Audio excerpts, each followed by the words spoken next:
ပါတယ်စက်သားရယ်ငါးပေါင်းရယ်ငန်းပြားရေးကြော်ရယ်တရက်ချင်တော့ပဲဆိုတော့ပါတယ်ဒါတော့တို့စရာတွေပါငါးပေါင်းကငကြီးပေါင်းဟင်းညိုနေပါစောင်းလိုက်ပါတယ်ငါးပေါင်း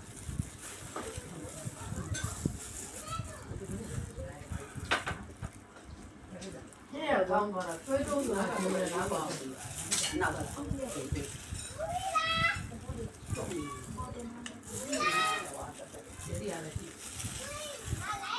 သမီးရဲ့ဖောင်းချလာခဲ့ဟဲ့သမီးရဲ့လူရဲ့ဖောင်းတင်လာခဲ့အဲ့ဒါကြိုက်တာပ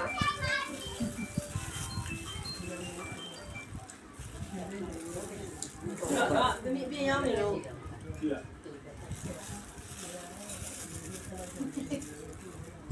ရပါခံ